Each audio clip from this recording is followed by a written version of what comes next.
পদার্থের গাঠনিক ধর্ম, এই অধ্যায়টা কিন্তু ম্যাথের জন্য যেমন ইম্পর্টেন্ট, থিওরির জন্য অনেক বেশি ইম্পর্টেন্ট।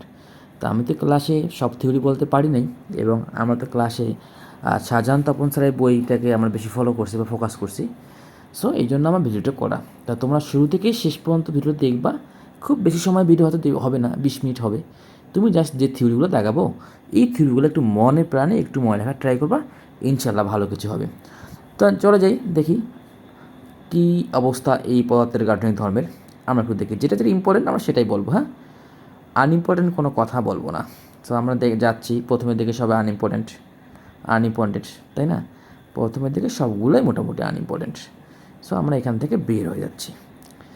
আমরা দেখি আমাদের যে মেইন টপিকস, যেটা সে বলা হচ্ছে ইলাস্টিসিটি, আমরা ওটা থেকে আসবো, বুঝছো? আচ্ছা, এখানে কথা খুব ইম্পর্ট্যান্ট। বলছে আন্তঃআণবিক স্থানের উপর ভিত্তি করে পদার্থকে দুই ভাগে ভাগ করা হয়েছে। একটা কঠিন পদার্থ আর একটা হচ্ছে প্রবাহী। প্রবাহীকে আবার দুই ভাগে ভাগ করা হয়েছে, একটা অসংকোচনীয় প্রবাহী যেমন তরল, আর একটা সংকোচনীয় প্রবাহী যেমন হচ্ছে গ্যাস। এটা আমি ক্লাসে বলছিলাম, তারপর আমি আবার বললাম, তাই না? এরপর একটা ইম্পর্টেন্ট কথা বলছে, অত্যাধিক তাপমাত্রায় বায়বীয় পদার্থ আয়নিত হয়। এক্ষেত্রে সমান সংখ্যক ধন এবং সমান সংখ্যক ঋণ আয়ন সৃষ্টি করে, মানে positive and negative ion create করে। পদার্থের এই অবস্থা বলা হচ্ছে প্লাজমা অবস্থা। তাহলে অত্যাধিক তাপমাত্রায় মানে খুবই উচ্চ তাপমাত্রায় এটা হচ্ছে আয়নিত অবস্থায় থাকে। গুড, এটা একটু ইম্পর্টেন্ট। এরপরে আমরা একটু আসি, আমরা ইম্পর্টেন্টগুলোই কথা বলবো, আনইম্পর্টেন্ট কোনো কিছু নিয়ে কথা বলবো না। আমরা ইলাস্টিসিটির সংজ্ঞাটা বলছিলাম, তাই না? এই সংজ্ঞাটা তোমরা আগে একটু পড়বা, যাদের সময় হয়নি বই খোলার, তারা একটু ভিডিও থেকে পড়ে নিবা, তাই না? এখানে লেখা আছে মেডিকেলে আসছিল অ্যাডমিশন টেস্ট ম্যাট 17-18-তে আসছিল, যে পূর্ণ স্থিতিস্থাপক বস্তু কাকে বলা হচ্ছে? Perfectly elastic body. কোনো বস্তুর উপর বল প্রয়োগ করার পর ওই বল অপসারণ করা হলে বস্তু যদি পুরোপুরি পূর্বের অবস্থায় ফিরে পায়, তবে তাকে বলা হচ্ছে পূর্ণ স্থিতিস্থাপক, তাই না? ওকে, যাই হোক, তোমরা এই সংজ্ঞাগুলো পড়ে নিবা, এটাও খুব বেশি ইম্পর্টেন্ট না। ইলাস্টিক লিমিট, এই সীমাটা একটু পড়বা, দাগানো অংশটুকু একটু পড়বা, তাই না? আচ্ছা, কী বলছে? ইস্পাত ও হীরার ইলাস্টিক লিমিট খুব বেশি, আবার দস্তার ক্ষেত্রে কি খুবই কম। এটা অনেক ইম্পর্টেন্ট। আচ্ছা, অসভার বা এবং অসপীড়ন, ন্যূনতম যে নির্দিষ্ট ভারের ক্রিয়ায় কোনো বস্তু ভেঙে বা ছিঁড়ে যায় তাকে বলা হচ্ছে অসভার বা ওজন। একে ভঞ্জক ভারও বলা হয়। দেখছো, তোমাকে এটি বলতে নিচে কোনটি ভঞ্জক ভারের উদাহরণ, ঝামেলা হয়ে যাবে না? এটা কিন্তু ইসাক স্যারের টার্ম, ভঞ্জক ভার। আর কোনো একটি বস্তুর একক ক্ষেত্রফলের উপর প্রযুক্ত অসভারকে বলা হচ্ছে অসপীড়ন। তাহলে অসপীড়ন ইকুয়াল অসভার বাই ক্ষেত্রফল। আমরা কিন্তু শুধু পীড়ন বল হচ্ছে কী বলতো? বল বাই ক্ষেত্রফল। অসভার মানে কিন্তু ওজন, আর ওজনও কিন্তু এক প্রকার বল। এটা অ্যাকচুয়ালি কিন্তু বল, তাই না? W equal MG. আচ্ছা, এই কথাটা কিন্তু আমি বলছিলাম, এবং আমাদের যে তোমাদের নতুন কোশ্চেন ব্যাংক আমরা দিব শিট, এই শিটে ছিল ইলাস্টিক ফ্যাটিক। ক্লাসে বলছিলাম যে ইলাস্টিক ফ্যাটিক এর ব্যাখ্যা দেন কে? বিজ্ঞানী কেলভিন এর ব্যাখ্যা দেন। এটা কিন্তু 100% ইম্পর্টেন্ট আমি দিব, কেন বলো তো? এটা কিন্তু একবার বিশ্ববিদ্যালয়ে আসছিল, এটা কিন্তু 100% ইম্পর্টেন্ট দিব, কারণ এইবার কিন্তু একবার কিন্তু বিশ্ববিদ্যালয়ে আসছিল। তাহলে স্থিতিস্থাপক ক্লান্তি কাকে বলা হয়? কোনো বস্তু বা তারের উপর ক্রমাগত পীড়নের হ্রাস বৃদ্ধি করলে ইলাস্টিসিটি ধর্ম হ্রাস পায়।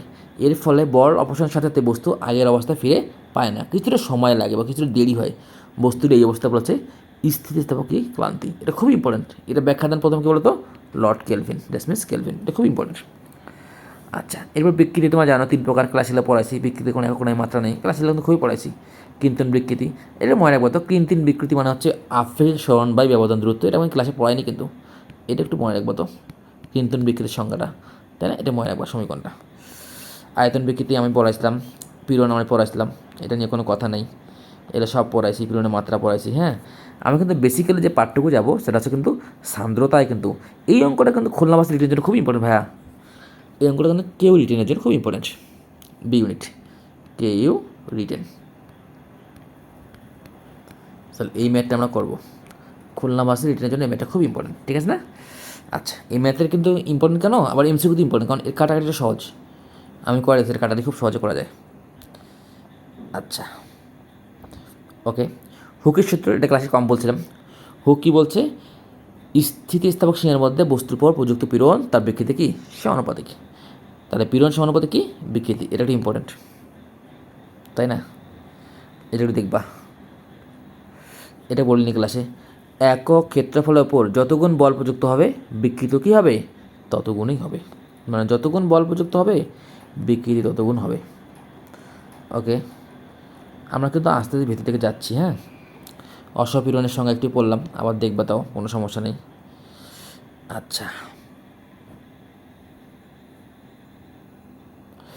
এটা ইম্পর্টেন্ট। ইস্পাতের ইলাস্টিক যে ছিল, মডিউল ছিল, রাবারের থেকে কী হবে, অনেক বেশি হবে। স্থিতিস্থাপক গুণাঙ্ক বেশি হলে বিকৃতির বিরুদ্ধে প্রতিরোধ ক্ষমতা বেশি হবে। সুতরাং ইস্পাত রাবার অপেক্ষা বেশি স্থিতিস্থাপক। খুব ইম্পর্টেন্ট, খুবই ইম্পর্টেন্ট। সারা কিন্তু নিতে পারে লাইনটা। হ্যাঁ, জিনিসে কোনটি বেশি স্থিতিস্থাপক, ওখানে অপশনে থাকবে ইস্পাত আর রাবার। অবশ্যই কী হবে বলো তো, ইস্পাত হবে। ওকে, আমি কিন্তু ইম্পর্টেন্ট কিন্তু সান্দ্রতায়, তাই না? আমরা ওখানে যাবো আস্তে আস্তে। এই অঙ্কটা খুলনা অঞ্চলে দেখতে পারো, কেউ রিটেন, তাই না? এই অঙ্কগুলো দেখতে পারো। এই অঙ্কটা 100% ইম্পর্টেন্ট। এই অঙ্কটাও 100%, মানে বইও তোমাকে খুলতে হবে। দেখো, মানে কোনটা কোনটা বইয়ের কোন কোন অঙ্কটা ইম্পর্টেন্ট সেটাও কিন্তু আমি বলে দিচ্ছি। সেটা করলে ইনশাল্লাহ তোমরা ভালো করবা। আচ্ছা, এটা তো আমাদের শীতের অঙ্ক, শীতে ছিল, শীত, এটাও ইম্পর্টেন্ট। ওকে, আয়তন গুণাঙ্কের বিপদ আছে কি সেটা আমরা বলছিলাম, কোনো সমস্যা নেই। বলছিলাম, এই প্রমাণটা দেখাইছিলাম আমি তোমাদের, না বাবারা? এই প্রমাণটাও দেখাইছি, এই হাফ পীড়ন বিকৃতি। হ্যাঁ, দেখছো, এটাকে শক্তি ঘনত্ব বলা হয়, শক্তি ঘনত্ব বলা হয়। কি ট্রাম, তাই না? ইসাক্সের বই, যেটা আমরা বলছিলাম একক আয়তনে বিভব শক্তি, সেটার নাম থেকে শক্তি ঘনত্ব। ডিরেক্ট আসবে যে কোনটি শক্তি ঘনত্বের সমীকরণ, তাই না? ঝামেলা পড়ে যাবে, কিন্তু ট্রাম জানতে হবে। আচ্ছা, স্প্রিংয়ের সমবায়ের তোমাদের ক্লাসে পড়ায়নি, বুঝছো? এটা একদিন পড়াই দিব, তোমাকে কথা বললো আমার সঙ্গে, পড়াই দিব।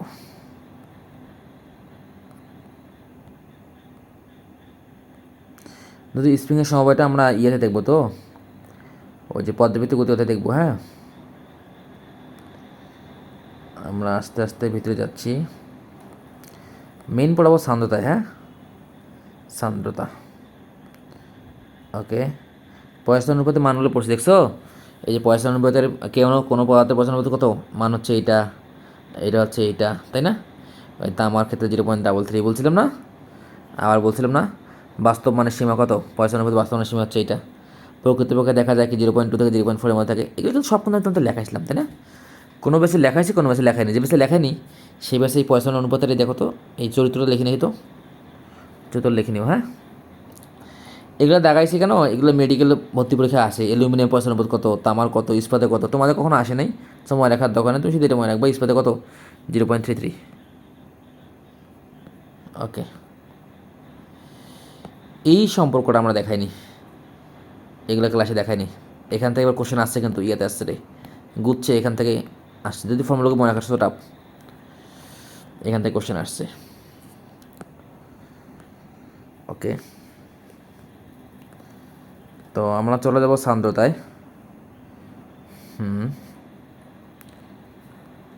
সান্দ্রতা চলে যাব।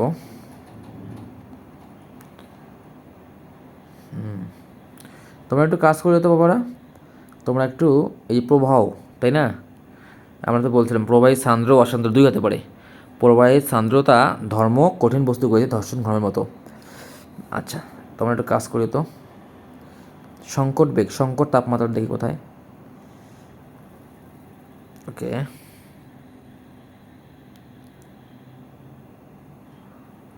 এই জিনিসটা আমরা পড়বো, কিন্তু এই প্রান্তিক বেগ পড়াছিলাম না, টার্মিনাল ভেলোসিটি পড়াছিলাম তোমাদের। দেখো তো, প্রান্তিক বেগ, এই কাজটা খুব ইম্পর্টেন্ট।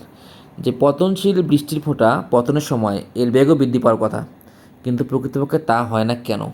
কারণটা একটু দেখে না তো, এটা ইম্পর্টেন্ট। যে বৃষ্টির ফোঁটা বায়ুমণ্ডলের ভেতর দিয়ে পতনের সময় অভিকর্ষের কারণে এর বেগ বৃদ্ধি পেয়ে থাকে, এবং সান্দ্রতার কারণে এর ওপর বায়ুমণ্ডলের বাধাদানকারী বলও বৃদ্ধি পায়। এক সময় ফোঁটাটির নিট ত্বরণ কত হয়, শূন্য হয়। ফোয়ারাটি তখন কি ক্লাসে বলছিলাম না, ধ্রুব বেগের নিচে পড়ে থাকে, এই বেগে হচ্ছে অন্তবেগ।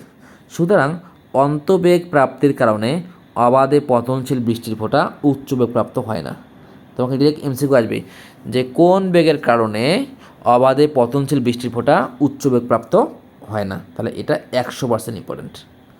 এবং ওই যে প্রান্তবেগ বা অন্তবেগের ফর্মুলা কিন্তু আমি বলছিলাম তোমাদেরকে, ভি ইকুয়াল মনে আছে 2/9, তাই না, আর square rho S minus rho F into G divide by হচ্ছে এটা কিন্তু পড়াইছিলাম, তাই না? আচ্ছা, ওকে, এটাও ক্লাসে বলছি তো আর আমি মুখে বললাম না।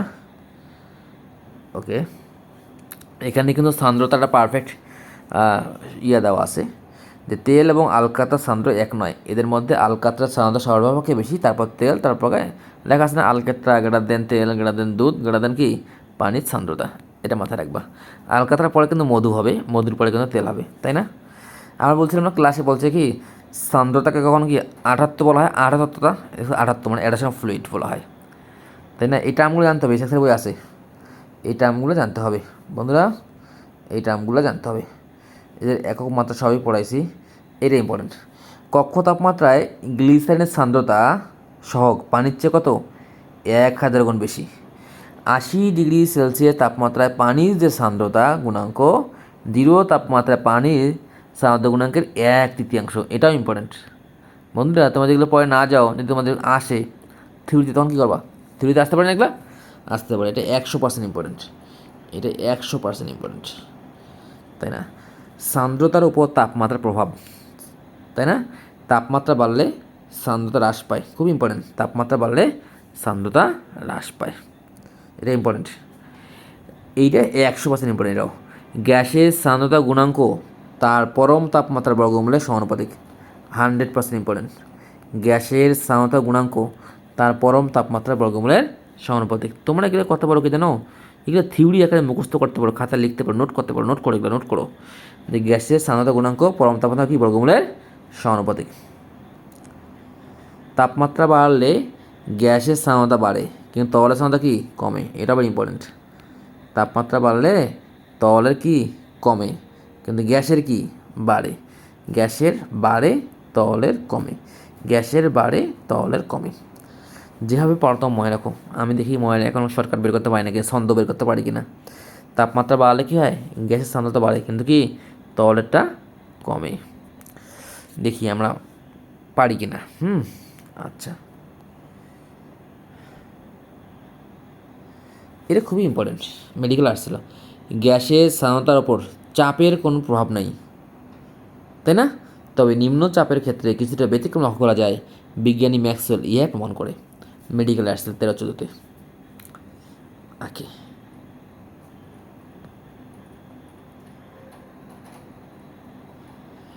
সান্দ্রতার প্রয়োজনীয়তা খুবই ইম্পর্টেন্ট, খুবই ইম্পর্টেন্ট, খুবই ইম্পর্টেন্ট, খুবই ইম্পর্টেন্ট। কী বলছে? গতিশীল নৌকা, স্টিমার, লঞ্চ, জাহাজের পানির এবং গতিশীল মোটর গাড়ি, বিমানের উপর বায়ুর সান্দ্রতা বাধা লক্ষ্য করেই এই সমস্ত যন্ত্রের নকশা তৈরি করা হয়। ফাউন্টেন পেন কালির সান্দ্রতা ধর্মের উপর ভিত্তি করে প্রস্তুত করা হয়। শিরা উপশিরা দিয়ে রক্তের চলাচল এ ধরনের কাপড় হয়ে থাকে, এটা 100% ইম্পর্টেন্ট, মেডিকেলের জন্য আসে। আমি তোমাদের ক্লাসে বলছিলাম না ভাইয়া যে এই ধরনের অঙ্কে সাধারণত ক্যালকুলেটার আসার পসিবিলিটি খুবই কম, তাই না? কারণ মানগুলো এভাবেই দেওয়া আছে। যদিও আমার কাছে মনে হচ্ছে যে ক্যালকুলেটার ছাড়াই হবে, তারপরও তোমরা করে ফেলিও, হ্যাঁ। আচ্ছা, দেখছো 0.01 বর্গমিটার ক্ষেত্রফল বিশিষ্ট একটি পাত 2 মিলিমিটার পুরু গ্লিসারিন একটি স্তূপে রাখা রয়েছে। পাতটিকে এত বেগে চালনা করতে এত আণবিক বলের প্রয়োজন হলে সাধারণত গুণকে মান কত? আণবিক কথা বলতে আমি বলছি, আণবিক বললে কোন ফর্মুলা? নিউটনের ফর্মুলা, সব মান দেওয়া আছে, আপনি জাস্ট বসাবেন, তাই না? এই অঙ্কগুলো একটু কষ্ট করে আপনারা দেখবেন ভাইয়েরা, অঙ্কগুলো একটু দেখবেন, দেখলে ভালো, দেখলে ভালো, এগুলো কিন্তু দেখলেই তোমরা ভালো করবা। এরপরে আসো, এইটা কিন্তু অনেক ইম্পর্টেন্ট, সংকট বেগ। কী বেগ? সংকট বেগ। এই যে রেনল্ডের সূত্র কখনোই আসে নাই, দরকার নেই, সংকট বেগটা আসে, সংকট বেগ, সংকট বেগ। ওকে, সংকট বেগে আমরা আসবো। হ্যাঁ, এই যে স্টক সূত্র ক্লাসে বলছিলাম না, সে শুধু ইন্টারে ফিজিক্স বই কেন, তুমি যে কোনো ফিজিক্স বই যাও, কথা কিন্তু একই, ফর্মুলা একই, সেম, অল্প একটু কথার মধ্যে সীমাবদ্ধ। হ্যাঁ, আচ্ছা, ওকে, এই যে স্টোকসের যে প্রান্তিক বেগের ফর্মুলা, প্রান্তিক বেগ বস্তুর কি ব্যাসার্ধের বর্গের সমানুপাতিক। প্রান্তিক বেগ বস্তুর ঘনত্ব মাধ্যমের ঘনত্বের পার্থক্যের সমানুপাতিক। প্রান্তিক বেগ মাধ্যমের স্থানান্তর গুণকের ব্যস্তানুপাতিক, তাই না? তা আপনি যদি ফর্মুলা মুখস্থ রাখেন, এই থিওরি থেকে পড়তে হবে? কোনো পড়তে হবে না, ফর্মুলা মুখস্থ করতে হবে। বলে প্রান্তিক বেগ সম্পর্কে নিচে কোনটি সত্য, বা প্রান্তিক বেগের সঙ্গে ব্যাসার্ধের সম্পর্ক কী? কিরে, বর্গের সমানুপাতিক। বুঝতে হবে। দেখেন তো এইটা কখন হয়েছে? এত ব্যাসার্ধের, দেখছো, এত ব্যাসার্ধের একটি গোলক কোনো তলের ভিতর দিয়ে প্রান্ত বেগ নিয়ে পড়ছে। তলের স্থানান্তর এত হলে স্থানান্তর বল নির্ণয় করো, তাই না? ডিরেক্ট তোমাকে মান দেওয়া আছে, তুমি শুধু বের করবা ডিরেক্ট। এই উপর থেকে নিচে পড়তেছে, তো তলের ভেতর দিয়ে পড়তেছে, ভেতর দিয়ে পড়তেছে, তাহলে কি পড়ান্ত বস্তু না?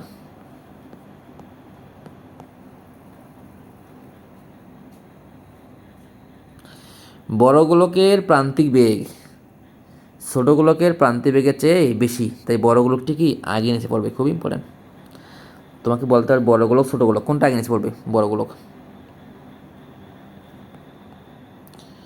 পৃষ্ঠটান পৃষ্ঠশক্তি এর সংজ্ঞা তো পড়াইছি। পৃষ্ঠটানের যে বৈশিষ্ট্য দুটো খুব ইম্পর্টেন্ট। পৃষ্ঠটান তরল তলকে কী করে? সংকুচিত করে। তলের ক্ষেত্রফল বাড়ানোর চেষ্টা করলে পৃষ্ঠটান তাকে প্রতিরোধ করার চেষ্টা করে। তলে পৃষ্ঠটান মোটামুটি নিউজ বিষয়তে প্রভাবিত হয়, খুব ইম্পর্টেন্ট, তাই না? তাপমাত্রা, এইটা এইটা এটা দেখবা, হালকা ইম্পর্টেন্ট। এইটা সবথেকে ইম্পর্টেন্ট, যে তাপমাত্রায় কোনো তলের পৃষ্ঠটান শূন্য হয় তাকে বলা সংকট তাপমাত্রা। তাহলে সংকট তাপমাত্রায় কোনো তলের কী হবে? পৃষ্ঠটান শূন্য হবে, ইম্পর্টেন্ট। সংশক্তি বল ক্লাসে আলোচনা করছি, আসন বল আলোচনা করছি, আণবিক পাল্লা, তাই না? একটু হালকা দেখবা, ক্লাসে আলোচনা করছি এগুলা, মাটি আলোচনা করছি। হ্যাঁ,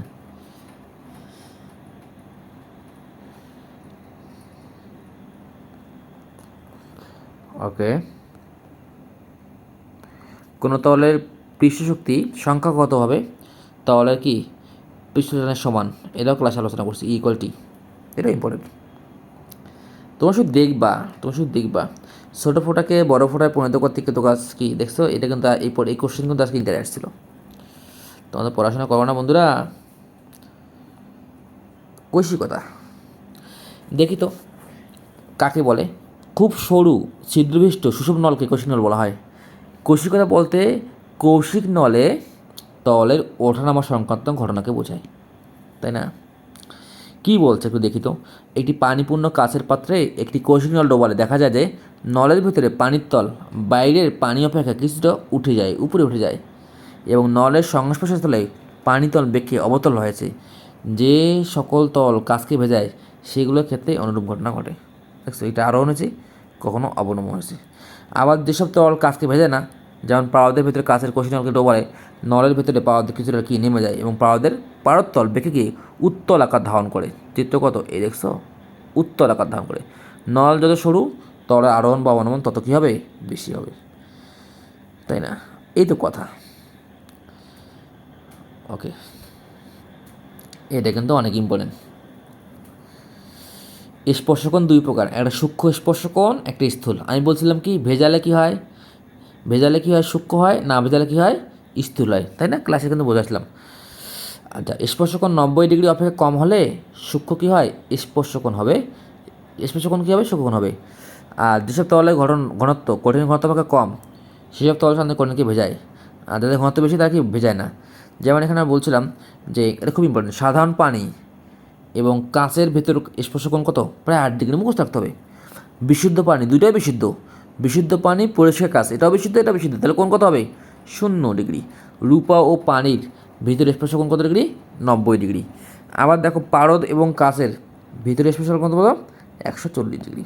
এগুলো ইম্পর্টেন্ট, এই স্পর্শকোণগুলো খুবই ইম্পর্টেন্ট। এখান থেকে এবার গুচ্ছ কৃষিতে ক্লাস শুনেছে, এইটা মুখস্থ করেই আপনাকে যাইতে হবে, তাহলে ভালো করবেন। তাহলে স্পর্শকোণ যদি 90 ডিগ্রি অপেক্ষা বড় হয় তাহলে স্পর্শকোণ কী হবে? স্থূলকোণ হবে। কী হবে? স্থূলকোণ হবে, তাই না? আর যেসব তলের ঘনত্ব কঠিন ঘনত্ব অপেক্ষা বেশি সেসব তল সাধারণত কঠিন পদার্থ কী বলতো? ভেজায় না। না ভেজালে কী বলছিলাম বলতো? স্থূলকোণ। না ভেজালে স্থূলকোণ, ভেজালে কী কোণ? সূক্ষ্মকোণ। স্পর্শকোণ যে বিষয়ের উপর ডিপেন্ড করে এই তিনটা কথাই খুব ইম্পর্টেন্ট, তোমরা একটু মুখস্থ করবা, তাই না? আমি যা দাগাইছি ভাই, থিওরি এর বাইরে পড়ো না, এর বাইরে পড়ো না, এর বাইরে পড়ো না, ইনশাল্লাহ আসবে না। এগুলোই পরে মুখস্থ করো, এগুলো মুখস্থ করো, তোমার ইচ্ছে মতো তুমি পড়ো, তাই না? এই যে ক্লাসটা গিয়ে একটা ফর্মুলা দাঁড় করেছে কি, T equal S R rho G by 2 cos theta. তো এখানে সব মান দেওয়াই থাকে ভাই, তুমি এখানে মানগুলো বের করবা। যদি থিটা মান 0 ডিগ্রি হয় তাহলে এটা কী হবে, এটা হবে, তাই না? এটা অঙ্ক করি না, দেখি কী হয়। এটা অঙ্ক করলেই তো বোঝাচ্ছে। দেখো, একটি কৌশিক নলের ব্যাস 0.2 মিলিমিটার। তো এই ফর্মুলা কি ব্যাস আছে? না, এই ব্যাসার্ধ। তাহলে আর কী হবে, d/2 আর এটা। একে এত পিস্টন এবং এত ঘনত্বের পানিতে ডুবালে নলের কত উচ্চতে পানি উঠবে? তাহলে এইচ চাইছে, দেখো সব দেওয়া আছে, আর দেওয়া আছে, টি দেওয়া আছে, রো দেওয়া আছে, জি আছে। তুমি এইচটা বের করতে পারো না ভাইয়া, তাই না? এইটার জন্য তোমাদের কি আর বোঝানো লাগবে, কি বোঝানো লাগবে? এটা কি ইন্টারমিডিয়েট, তাই না? এটা তো ইন্টারমিডিয়েট না, তাই না? এই ফর্মুলাটা লিখবেন, হ্যাঁ। এখানে কোণ নাই, কোণ নাই না মানে কি, থিটা কিসে রে? কোণ নাই মানে কি, থিটা কত ডিগ্রি? 0 ডিগ্রি। কোণ নাই মানে কত, থিটা 0 ডিগ্রি। বুঝতে হবে তো ভাইয়া, বুঝছো? এ তো ক্রিয়েটিভ টাইপের কোশ্চেন, এগুলো কি আসবে? আসবে না। তোমার কোশ্চেন আসবে ভার্সিটি ডিরেক্ট কোশ্চেন, ডিরেক্ট থাকবে, ডিরেক্ট ফর্মুলা, ডিরেক্ট কোশ্চেন। এটা ক্লাসে করাচ্ছি, এই এক্সাক্ট এই কোশ্চেনটা আমি করাচ্ছি, স্যার করালাম না। এই বললাম না, ইচ্ছা স্যার একটু পার্ট নিয়ে বেশি করে করে, এর দরকারই নেই। এটা আমি ক্লাসে যেভাবে করেছি সেভাবে করবা, হ্যাঁ। এটা পার্ট নিয়ে অঙ্কটা বড় করে ফেলছে ও। এই তো শেষ, এই তো সোনার বাংলাদেশ মনে শেষ, অধ্যায়ে শেষ, অধ্যায়ে শেষ। ঠিক আছে কি না? এগুলো তো ভাই রিটেন মানে ক্রিয়েটিভ এগুলো করা দরকার আছে? দরকার নেই। সো তোমরা থাকো আলিফ স্পেশাল ব্যাচের সঙ্গে, থাকো, ইনশাল্লাহ তোমাদের বেটার সার্ভিস দিয়ে বেটার কিছু করাবো। ভিডিও দেখবা, ক্লাস করবা, কাজ করবা, তাই না? সলিউশন করবা, চান্স হওয়া, কোনো সমস্যা নেই। যাক, আর বেশি মোটিভেশন দিব না, ক্লাসে এমনি অনেক বেশি দিয়ে ফেলি, ফলাফল বিরক্ত হও, এখানে দিলে তো আরও বিরক্ত হবা, ঠিক আছে না? Okay bye. এরকম প্রত্যেকটা অধ্যায় ম্যাথ পেজতে আমি থিওরি ভিডিও দিয়ে দিব, হ্যাঁ।